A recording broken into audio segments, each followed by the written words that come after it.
Hello everyone, welcome to Nari Care. This is Dr. Shimantini, a practicing obstetrician and gynecologist at CK Birla Hospital, Gurgaon. जैसे कि हम सबको पता है, 1st to 7th August every year is observed as World Breastfeeding Week.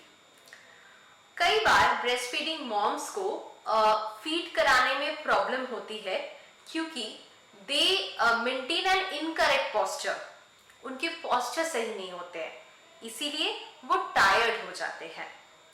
So in this segment of breast feeding we will discuss the correct positions of breast feeding and who is better than a lactation nurse who can guide us through this.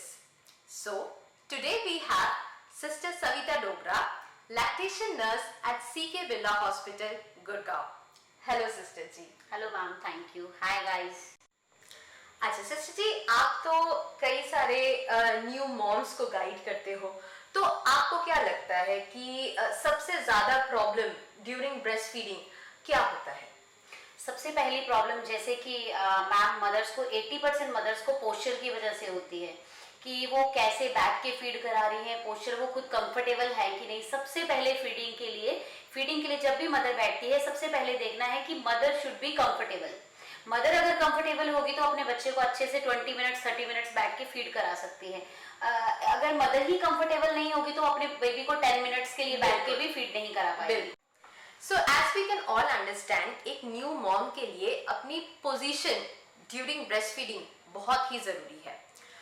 So sister ji, tell us what is the most common position during breastfeeding?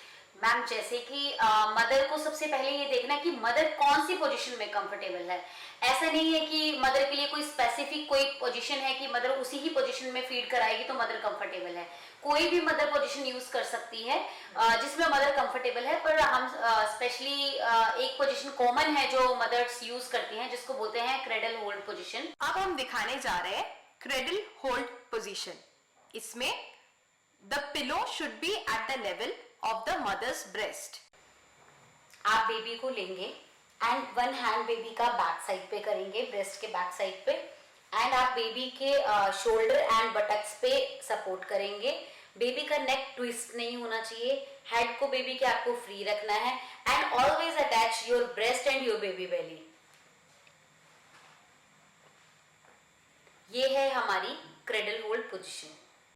कई बार patients डर जाते हैं कि वो caesarean section के बाद अपने baby को फीड नहीं करा पाएगी.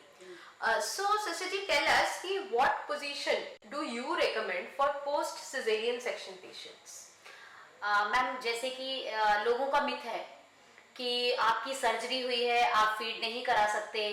आप कैसे फीड कराओगे क्योंकि आप सीधे लेटे हुए हो, आप फीड कैसे आएगा. फीड तो आप जब बैठते हैं फीड तो तभी आता है. बट ऐसा कुछ नहीं है. आफ्टर जैसे नॉर्मल डिलीवरी के बाद आप फीड करा सकते हैं तो आप क्यों नहीं ले सकते अपने बच्चे को फीड आफ्टर सिजेरियन. सिजेरियन के बाद भी आप अपने बच्चे को फीड करा सकते हो. आप लाई डाउन पोजीशन में लेटते हैं, आप वैसे लेटे रहिए, सुपाइन पोजीशन आप उसको बोलते हैं. एंड एक पिल्लो प्लेस करिए साइड में, पिल्लो को ब्रेस्ट के लेवल पे लेके आइए एंड बेबी को आप फीड करा दीजिए, कोई प्रॉब्लम नहीं होती उसमें. अब हम जो पोजीशन दिखाने वाले हैं वो सिजेरियन पेशेंट्स के लिए बहुत जरूरी है. ये है लेट डाउन पोजीशन और नेक्स्ट जो हम दिखाएंगे वो है sideline position. Okay, so all the post cesarean patients out there who are watching this video, तो अब आगे से डरना नहीं है, अपने बच्चे को अच्छे से ब्रेस्ट फीड कराना है. और एक सिचुएशन होता है जैसे ट्विन प्रेगनेंसी. तो कई बार पेशेंट्स ऐसे पूछते हैं कि मैम दो बच्चे को मैं एक साथ कैसे फीड कराऊं. So sister ji, if you can guide us regarding that. जी मैम, बहुत सा लोगों का मिथ है कि दोनों बच्चों को साथ में फीड नहीं करा सकते. आप साथ में फीड कराइए. मदर रेस्ट कब करेगी? पहले एक बच्चे को फीड कराएगी, देन उसको रैप करके सुलाएगी या हैंडओवर करेगी किसी और को, अगेन फिर वो दूसरे बच्चे को फीड कराएगी. जब उसका रेस्ट करने का टाइम आएगा तो फर्स्ट वाले बेबी का फीड आ जाएगा. तो वो दोनों ही बच्चों को साथ में फीड करा सकती है फुटबॉल होल्ड पोजीशन में. हम उसको फुटबॉल होल्ड पोजीशन बोलते हैं. बोथ बेबीज को साथ में फीड कराएंगी एंड बेबी भी रेस्ट करेंगे, उसके बाद मदर भी रेस्ट कर सकती है. अब हम डेमोन्स्ट्रेट करेंगे फुटबॉल होल्ड पोजीशन।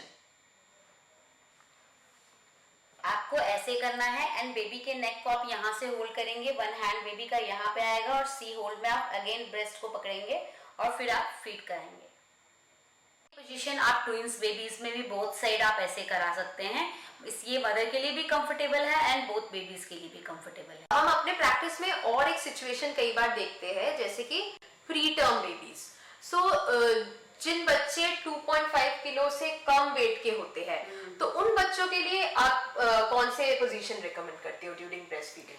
देखिए मैम, वैसे तो नॉर्मल आप जिस पोजीशन में आप फीड कराना चाहें वैसे करा सकते हो, पर स्पेशली हम मतलब हॉस्पिटल में भी पेशेंट्स को बताते हैं 2.5 kg से कम के बच्चे हैं तो हम उनको बोलते हैं कि क्रॉस क्रेडल पोजीशन कराइए, जिससे बेबी का एब्डोमेन एंड मदर का एब्डोमेन दोनों ही अटैच होके रहते हैं, तो बेबी को होल्ड करने में आसानी होती है, तो बेबी अच्छे से लैच कर पाते हैं। अब हम डेमोन्स्ट्रेट करेंगे क्रॉस क्रेडल पोजीशन, जो हम ज्यादातर प्रीटर्म बेबीज में यूज करते हैं। आप बेबी के नेक को यहाँ से होल्ड करेंगे एंड बेबी का टमी एंड मदर की ब्रेस्ट अटैच करेंगे एंड इधर से आप ब्रेस्ट को सी टाइप में होल्ड करके एंड बेबी को फीड कराएंगे। ये पोजीशन प्री टर्म बेबीज के लिए बहुत अच्छी होती है, बेबी अच्छे से फीड लेते हैं। लोगों के बहुत सारे मिथ होते हैं कि लेट के ब्रेस्ट फीड नहीं करा सकते। क्यों? क्योंकि बच्चे के कान में इन्फेक्शन हो जाता है। आइडियली ऐसा कुछ नहीं है, एक माँ लेट के भी फीड करा सकती है। Regarding that obviously our sister ji will guide us. ये आपने बिल्कुल ठीक बोला मैम, लोगों के मिथ है। मैं तो रोज यही काम करती हूँ, तो रोज किसी की मदर इन लॉ, पेशेंट्स बहुत वरिड होते हैं इस चीज को लेके कि क्या मैं लेट के फीड नहीं करा सकती, उसको सांस तो आ जाएगा, उसका नोज तो नहीं प्रेस हो जाएगा। ये बहुत सारे मिथ है, पर मदर लेट के भी फीड करा सकती हैं। अगर मदर लेट के फीड नहीं कराएगी, पूरा टाइम एवरी 2 आवर्स में वो बैठ रही है, तो मदर बहुत टायर्ड हो जाएगी और स्ट्रेस के कारण लैक्टेशन भी कम हो सकता है। तो मदर लेट के फीड करा सकती है, वो मदर के लिए भी कंफर्टेबल है एंड बेबी के लिए भी कंफर्टेबल है। आशा करते हैं कि आपको इस वीडियो से काफी जानकारी मिली होगी। To know more about women's health, stay tuned to Nari care.